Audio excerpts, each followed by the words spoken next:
भगवान की आज्ञा कहां लिखी है? इसलिए जो गीता कहती है, जो वेद कहते हैं, जो पुराण कहते हैं, वो क्या है? वही भगवान की आज्ञा है, उसी पे चलना चाहिए। अपना जीवन धर्म के अनुसार चलाओ, यही ईश्वर की आज्ञा। लेकिन आजकल लोग मनमाना चल रहे हैं, कोई गीता से नहीं चल रहा, कोई गीता के वचनों को मानने को तैयार नहीं, कोई वेद और पुराणों के वचनों को मानने को तैयार नहीं। सब मनमाना आचरण, जिसे जो अच्छा लग रहा है वो कर रहा है। शास्त्र कहते हैं निंदा ना करो, चुगली ना करो, नहीं असत्य सम पातक पुंजा, झूठ बोलना पाप है, नदी किनारे सांप है। सबको पता है भगवान की आज्ञा है झूठ ना बोलो, पर सब झूठ बोल रहे हैं।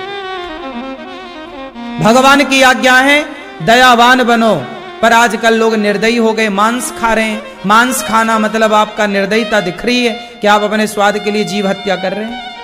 कोई वचन का पालन कर नहीं रहा है, ना बाप की आज्ञा बेटा मान रहा है, ना बाप आपके पिता ने ना वो अपने बाप की माना, ना उसने अपने बाप की मानी, कोई नहीं किसी की मान रहा।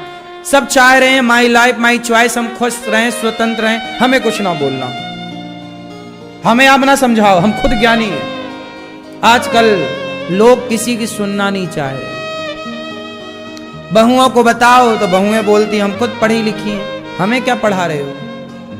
कोई पढ़ना नहीं चाहता, कोई सिस्टम से चलना नहीं चाहता, और सुख सब चाहते। जब आप सिस्टम से चलोगे नहीं, इसलिए समाज में आज डिप्रेशन है, परेशानियां हैं।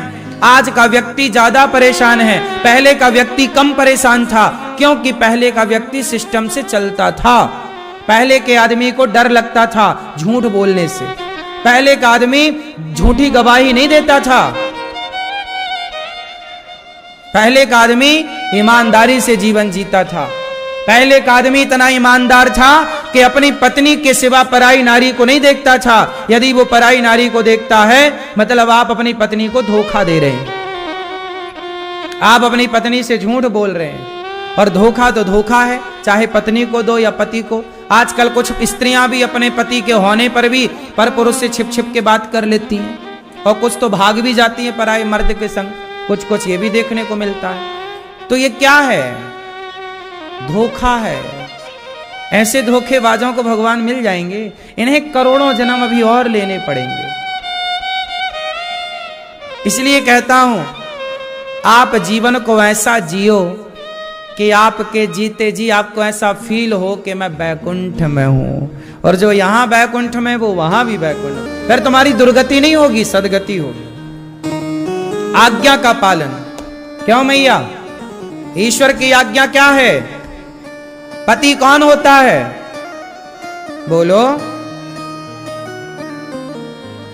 पति भगवान है। ईश्वर कहते हैं कि पति को भगवान की तरह मानो। ईश्वर कहते हैं कि पत्नी को देवी की तरह सम्मानित करो। यत्र नार्यस्तु पूज्यन्ते। आप अपनी पत्नी को थप्पड़ मार रहे हैं, आप अपनी पत्नी को मार रहे हैं, इसका मतलब आप ईश्वर की आज्ञा का उल्लंघन कर रहे हैं। कहीं ये आज्ञा नहीं है कि आप अपनी पत्नी को मारो, मारने का अधिकार नहीं है आपको। यदि कुछ बात समझ में नहीं आ रही, आप डांट सकते हैं, बस आप मार नहीं सकते। बात सही है।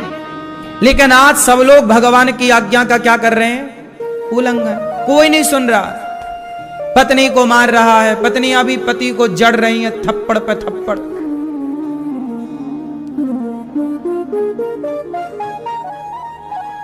एक दूसरे से कोई कम नहीं। कोई आजकल बेटा अपनी मां को मार रहा है, बेटा अपने बाप पे हाथ उठा रहा है, छोटा भाई बड़े भाई को मार रहा है, बड़ा भाई छोटे भाई का मर्डर ही कर दे रहा है। यही चल रहा है ना दुनिया में। कोर्ट कचहरी जाओ, भरा पड़ा है सब अपराधों से। बोलो हाँ। स्त्रियों को दूसरा अच्छा लगा तो पति को टाए कर दिया। कई पत्नियां मर्डर करके जेल में हैं, पति का मर्डर कर दिया क्योंकि पराये पुरुष से प्यार हो गया था, उसके चक्कर में इसको साफ ही कर दिया। बाद में पकड़ी गई तो जेल की हवा में। सब चल रहा है। बोलो हाँ। क्यों हो रहा है सब? क्योंकि एक ईश्वर की आज्ञा का उल्लंघन हुआ। एक ईश्वर की आज्ञा का पालन नहीं कर पाए। इसलिए अपने जीवन को वेद के अनुसार जीना चाहिए, धर्म के अनुसार जीना चाहिए। प्राण जाए पर धर्म ना जाए, प्राण जाए पर वचन मीन्स धर्म, धर्म ना जाए। छोड़ देंगे सब कुछ पर धर्म नहीं छोड़ेंगे। हमारे देश में यही तो है, हमारी संस्कृति यही तो सिखाती है, मर जाना बेहतर है साहब, धर्म का परित्याग नहीं। इसलिए हमारे राजा महाराजा, हमारे देश की तमाम स्त्रियां जौहर कर लेती थी। माता पद्मावती ने जौहर कर लिया पर अपना धर्म नहीं छोड़ा। जौहर मतलब आग में कूद गई, जौहर मतलब आग का बहुत बड़ा भट्टा जलाया, आग की लपटें उठ रही हैं, उसमें कूद गई। 50-50 हजार स्त्रियां कूद जाती थी आग में। पद्मावती के संग लगभग 50,000 स्त्रियों ने जौहर किया था। जब एक राजा, जब जैसे राजा आया दूसरा, जैसे मुगल आए और मुगलों ने क्या किया कि आपके राज्य पे कब्जा कर लिया, तो राजा मर गया और सेना भी मर गई।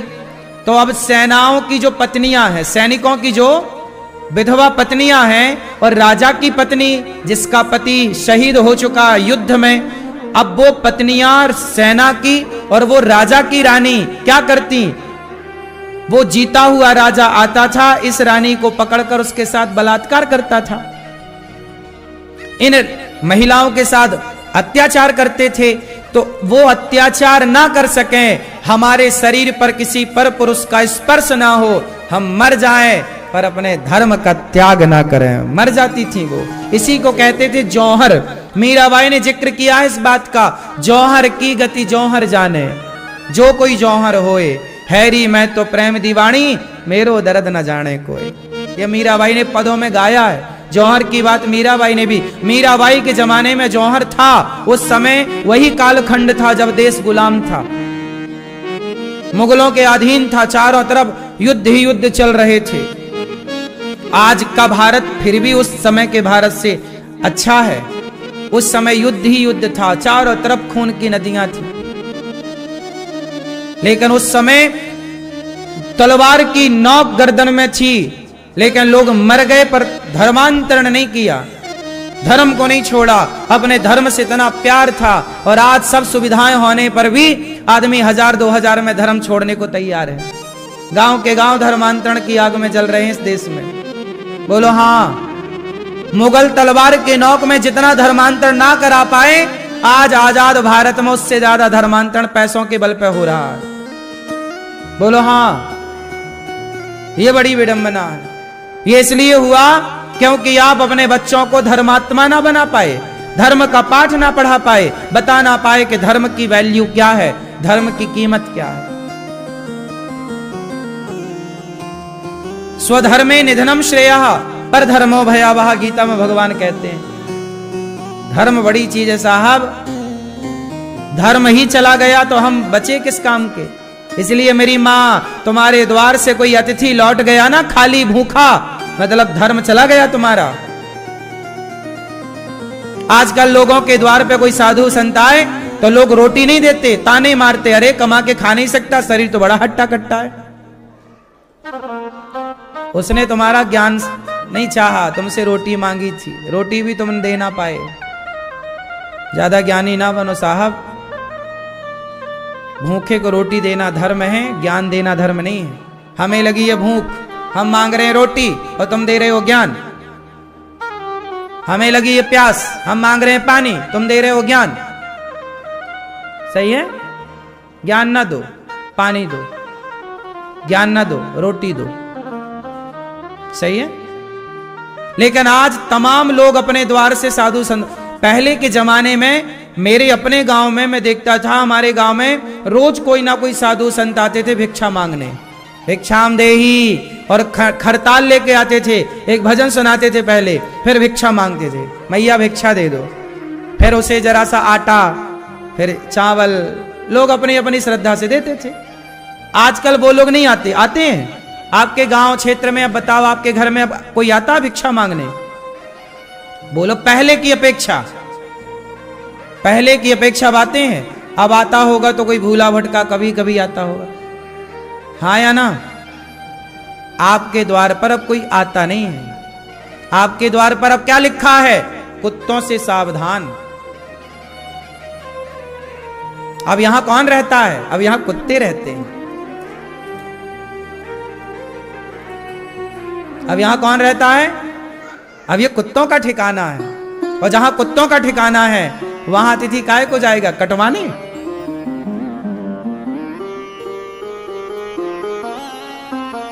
पहले के घर कैसे बनते थे? घर बनता था तो घर के द्वार पर भगवान का नाम लिखा होता था, चौपाइयां लिखी होती थी, शंख चक्र बने होते थे द्वार पर, भगवान का नाम लिखा होता था। आजकल घर बनता है तो ऊपर जूता लटका देते हैं। घर को जूता पहना दिया। तुम्हारी खोपड़ी में कोई जूता रखे तो मतलब अक्कल नहीं है आदमी के पास जरा भी। बोलते नजर नहीं लग जाए तो फिर अपने बेटा को जब दुल्हा बनाती हो मैया, उसे भी तो नजर लगती है। एक जूते का माला पहना दिया कर, ले बेटा माला पहन जूते का, नजर नहीं लगेगी।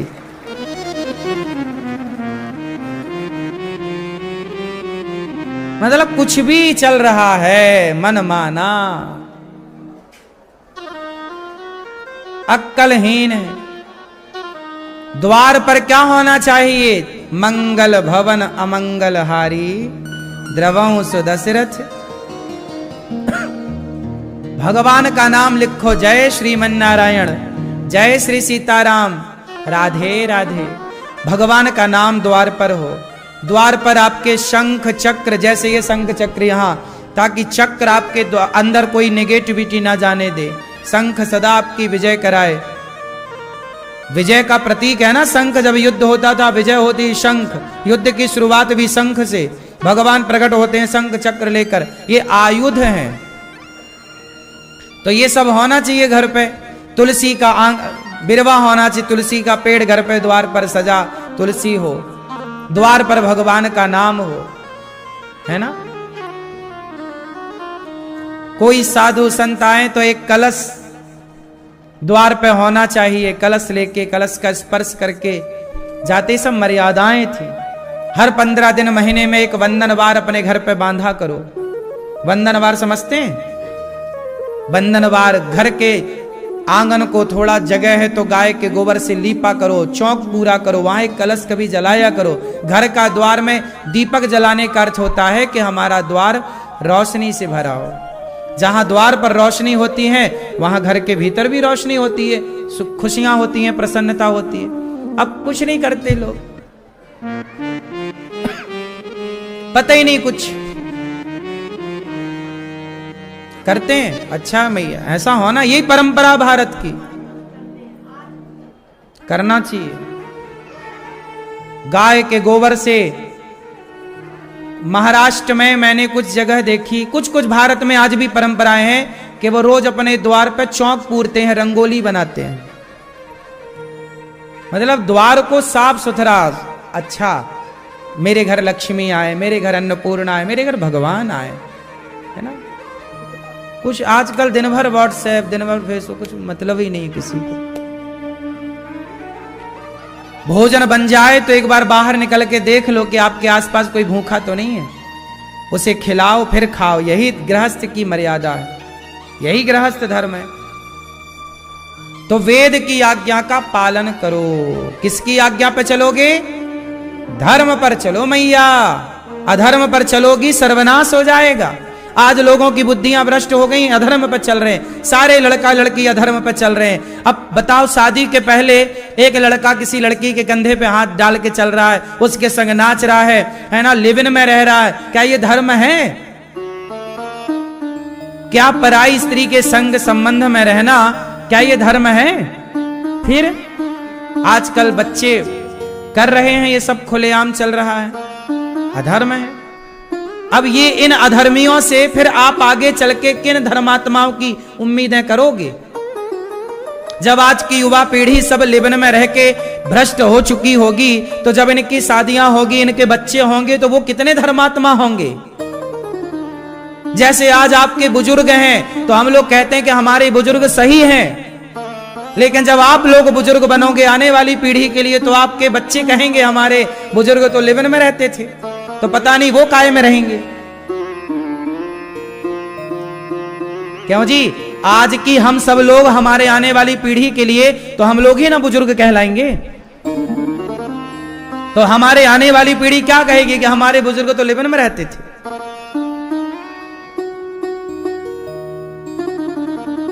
क्या प्रभाव होगा? कहां ले जा रहे हैं? कुत्ता बिल्ली काहे बन रहा है? हमारे गली का कुत्ता लिव इन में रहता है। कुत्ता बिल्ली किस में रहते हैं? हमारे यहां के जानवर लिव इन में रहते हैं। ये लिव इन, ये जानवरों का कल्चर है। हमारे स्त्रियां, हमारे देश के पुरुष पति, हमारे यहां नारियां कैसी हैं? पतिव्रता। इसलिए हमारे यहां स्त्रियों के आगे लगता है, पत्नी के आगे लगता है धर्म पत्नी। ये कौन है? हमारी धर्म पत्नी। क्या जुड़ा है? जो रोज बोलो धर्म। क्यों जुड़ा है? पत्नी खाली पत्नी क्यों नहीं है? ये मेरी पत्नी है, नहीं। धर्म क्यों है? क्योंकि मेरी पत्नी के भीतर धर्म है और ये सदा धर्म का आचरण करती है। धर्म के अनुसार हमने विवाह किया है, इसलिए धर्म पत्नी है। जो लिव इन में रह चुकी है वो कभी धर्म पत्नी नहीं हो सकती, किसी की भी नहीं हो सकती वो। बोलो हाँ। जो स्त्री लिव इन में रह चुकी है, क्या वो स्त्री कभी धर्म पत्नी कहलाएगी? अब भले कोई कहे धर्म पत्नी है, पर धर्म पत्नी ये थोड़ी है। ये तो नक कटी है, पहले ही नाक कटवा चुकी है।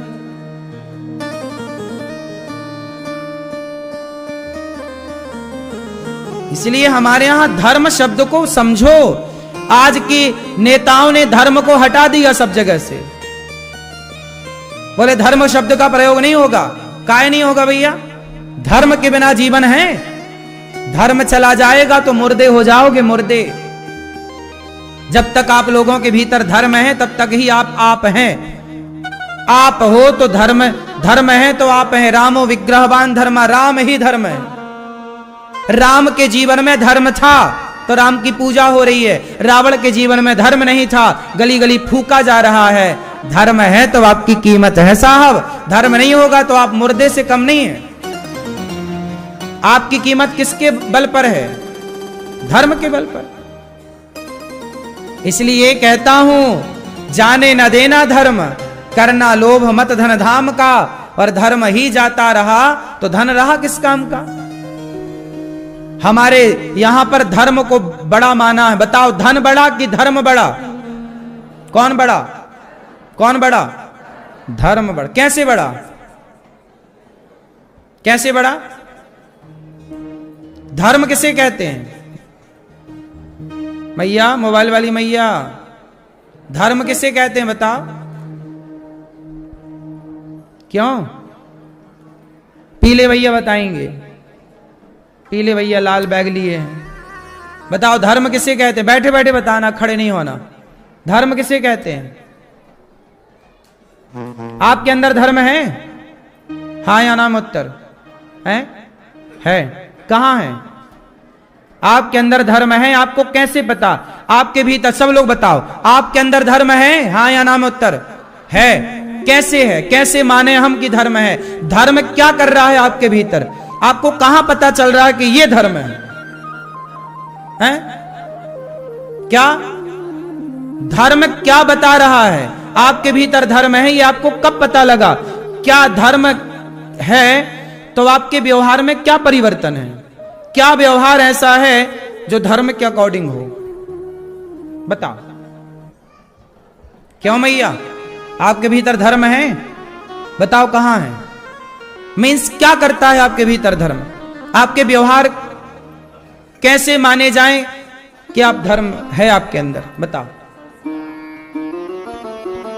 सुनो, बहुत कठिन सवाल है, ये सबके बस का नहीं है, पर सुन लो, काम आएंगी ये बातें। धर्म सबके भीतर होता है। कैसे? धर्म कैसे काम करता है? जैसे आपके घर में टीवी है, टीवी कैसे काम करती है, वॉशिंग मशीन है कैसे काम करती है, एसी है कैसे काम करती है।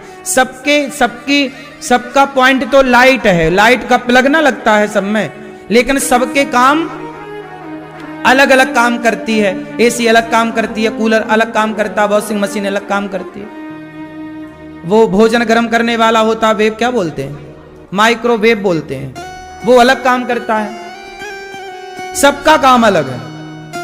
लाइट से चलने वाला एक वो आता है जिसमें रोटी दाल चावल बन जाती है, बर्तन गर्म हो जाता है, क्या बोलते हैं, चूल्हा। ठीक है, सबके अलग अलग काम करने के हैं, सब बिजली से चलते हैं, पर सबके काम करने का तरीका अलग है, हाँ या ना। मोबाइल अलग काम करता है, लैपटॉप अलग काम करता है, सिस्टम अलग काम करता है, चलेंगे सब बिजली से। आप बताओ, आपके भीतर धर्म है, वो कैसे काम करता? मैं ये पूछना चाह रहा था, कैसे वॉशिंग मशीन काम करती है, फला काम करता है, मोबाइल काम करता है, ऐसे आपके भीतर धर्म कैसे काम कर रहा है? कहाँ एक्टिवेट है, कहाँ है धर्म आपके भीतर, कैसे काम कर रहा है? अच्छा, आप एक सा ही व्यवहार करते हो कि अलग अलग? पुरुष बताएंगे पहले, सारे पुरुष भैया बताएंगे। क्यों बेटा? आप जो व्यवहार अपनी पत्नी के साथ करते हो, क्या वो व्यवहार मां के साथ होगा? नहीं। किसने रोका है? ये मेरी मां है, इसके साथ क्या व्यवहार होगा? ये मेरी पत्नी है, इसके साथ क्या व्यवहार होगा? ये दोनों में भेद बताने वाले का नाम धर्म है। यदि ये धर्म नाम की चीज ना होती तो मां में और पत्नी में कोई अंतर ना रहता। वो एक लड़का भी बोला ना, एक कॉमेडी करने वाले लड़के, अभी उनका शो चलता था हंसाने वाले, उस लड़के ने अपनी मां के लिए गलत टिप्पणी कर दी। बताया नहीं जा सकता, पर आप समझो, उसने अपनी मां के लिए ऐसा कह दिया जो कोई नहीं कह सकता। पापियों का नाम मुंह से नहीं लेना चाहिए, अपराध हो जाता है। क्या मतलब हुआ इसका? मैया, एक आजकल की जो पीढ़ी जा रही है, कहां जा रही है पता है? वो लड़के कह रहे हैं कि हमारे मम्मी पापा माता पिता जब साथ में रहें पति पत्नी की तरह, तो हम भी इन्वॉल्व होना चाहेंगे। मतलब बेटा कह रहा है कि वो अपनी मां के साथ इन्वॉल्व होना चाहता है। अब सोचिए, क्यों इन्वॉल्व होना है उसको? इसलिए इन्वॉल्व होना है क्योंकि उसके भीतर का धर्म मर चुका है। जब तक धर्म जिंदा है तभी मां को मां के रूप में देखा जाता है। आपकी मां और आपकी पत्नी में अंतर है, मतलब आप धर्मात्मा हैं। जिस दिन आपके भीतर का धर्म मर गया, उस दिन आप भूल जाएंगे कि आपकी मां है या आपकी पत्नी है। इसलिए कहता हूं साहब, धर्म मरने लगा है आजकल के युवाओं का, इसलिए वो मां के साथ भी इन्वॉल्व होना चाहते हैं। इसलिए हाथ जोड़ के कहता हूं, इतना ना पड़ जाओ कि तुम अपने मां और बेटे की भी मर्यादा भूल जाओ। इतना हावी हो गया है आज के लड़कों में, आज की लड़कियों में, ये जो शारीरिक गर्मी है ना, जिसे वासना कहते हैं, आज ये वासना इतनी हावी हो गई कि सोचिए, वो वासना अभी तक तो लड़का लड़की तक सीमित थी, अब तो वो अपनी मां तक पहुंचना चाह रहा है कि मैं ये वासना का प्रयोग अपनी मां के साथ भी करूंगा। अब सोचिए कितना ये युवा पीढ़ी है। युवा पीढ़ी के आइकॉन थे वो लोग, युवा पीढ़ी उन्हें फॉलो करती थी, उन्हें फॉलो करती थी, जो इतने गलत रास्ते पर ले जाना चाहते थे पीढ़ी को। अब सोचिए, खुलेआम वहां लड़कियां बैठती, लड़के बैठते, खुलेआम गलत गलत शब्द बोलते, खुलेआम मैया, खुलेआम। इसलिए अपने बच्चों को थोड़ा कम पढ़ाओ मेरी मां, थोड़ा संस्कार ठूस ठूस के भरो।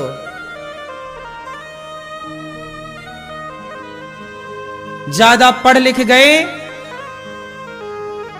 तो कहीं वो अपने संस्कार ना भूल जाएं। ऐसे संस्कारवान बच्चे हों तो अच्छे हों, वरना बच्चे ना हों। जननी जने तो भक्त जने, या दाता या सूर, या से तो बंध्या भली काहे गवावे नूर। सही है क्यों मेरे भाई? समझ आ रही है बात? थोड़ी भी लाज शर्म नहीं थी उन लड़कों में? बताओ क्या कह रहे हो, और दांत और निकाल हंस रहे हैं इस बात को कह के, मतलब शर्म नहीं, क्योंकि धर्म नहीं है। मेरी मां, ये बात आप कभी नहीं बोल सकते। यहां जितने लड़के बैठे हैं वो अपनी मां के लिए ऐसा कभी सोच नहीं सकते, क्योंकि आपके भीतर धर्म है। और जिनके अंदर धर्म मर गया ना, कुत्ता जिस मां से पैदा होता है, कुत्ता जवान होता है तो उसी मां के साथ संबंध बनाता है, क्योंकि वो जानवर है। इसलिए कुत्ता, बिल्ली, पशु पक्षी में धर्म नहीं है, और हर जानवर ऐसा करता है लगभग। बोलो हां कि ना? बात समझ रहे हैं? बिल्ली का बच्चा जब जवान होता है, उसका बिलार बड़ा, तो वो अपनी मां के साथ संबंध बनाता है, क्योंकि वो जानवर श्रेणी में आते हैं। लेकिन आप मनुष्य हैं, आपको पता है सारी जिंदगी कि ये मेरी मां है, क्या व्यवहार करने, इसलिए मां के पांव धोकर पिए जाते हैं। इसलिए हमारे वेद कहते हैं मनुष्यों के लिए है मातृदेवो भव, कुत्ता के लिए नहीं है कि मातृदेवो भव, गधा के लिए नहीं है कि मातृदेवो भव, मनुष्य के लिए है कि माता भगवान, पिता भगवान। और तुम मनुष्य होकर भी यदि धर्म का आचरण नहीं किए तो उन कुत्तों में और तुम में अंतर क्या रह जाएगा, उन गधों में, उन सुअर में और तुम में अंतर क्या रह जाएगा। इसलिए अपने धर्म को बचाए रखो, अपने बच्चों को थोड़ा धर्म का पाठ पढ़ाओ। कुछ चीजें कहना पाप है तो कुछ चीजें सोचना भी पाप है। बोलो हां। कोई बेटा अपनी मां के बारे में गलत सोचे तो सोचना भी तो पाप हो गया, लेकिन उसने तो बोला। ये सब क्यों हो रहा है इस देश में? ये भी सुनने को मिलेगा। तुम्हारे बुजुर्ग कभी जिंदा होते और आएंगे ना, तुम्हें थप्पड़ मारेंगे, नालायक तुम कहां चले गए? तुम्हें हमने इसलिए जीवन दिया था कि तुम इतने अश्लील हो जाओ। इसलिए अपने बेटों को, मेरी मां सीता मैया किसमें थी? लक्ष्मण रेखा के अंदर, तब तक सुरक्षित थी। और जैसे ही लक्ष्मण रेखा को पार किया, लक्ष्मण रेखा नहीं है वो, मर्यादा की रेखा। किसकी रेखा है? जैसे ही मर्यादा की रेखा को पार किया, रावण उठाकर ले गया। जिस दिन आप और जिस दिन आपके बच्चे उस मर्यादा की रेखा का उल्लंघन करेंगे, उस दिन नाश हो जाएगा। इसलिए कहता हूं अपने बच्चों को संस्कारवान बनाओ, अपनी बेटियों को संस्कार बनाओ। स्त्रियों का आभूषण है लज्जा। स्त्रियों का आभूषण क्या है? बोलो। लेकिन वो जो लड़के जो उल्टा बोल रहे थे, कॉमेडियन, वहां पर एक लड़की भी बैठती थी, वो लड़की भी इतनी गलत गलत बातें करती थी, उसके अंदर लज्जा नहीं है। ये नारियों के नाम पे कलंक है कि नहीं? इसलिए मेरी मां, तुम अपनी बेटियों को थोड़ा लज्जा सिखाना। हे बेटी, लज्जा जानती हो क्या होती है? इसलिए हमारे यहां कपड़ा ढकने की, मतलब शरीर को ढकने की परंपरा रही है। कपड़े से शरीर को ढका जाता है। आजकल तो पैसे दे के फटे कपड़े लोग खरीद रहे हैं ताकि दिखे। पता नहीं क्या दिखाना चाह रहे हैं लोग और क्या देखना चाह रहे हैं लोग। बोलो हां। आजकल बड़े बड़े शहरों में देखो, लड़कियां, स्त्रियां अर्ध नग्न घूम रही हैं मैया। हाँ या ना? आधी से ज्यादा बिल्कुल वो निर्वस्त्र हैं। पता नहीं क्या ढकने के लिए पहना है कपड़ा। ऐसी स्त्रियां, ये नारी का लक्षण नहीं है। लज्जा नारी शक्ति है। शक्ति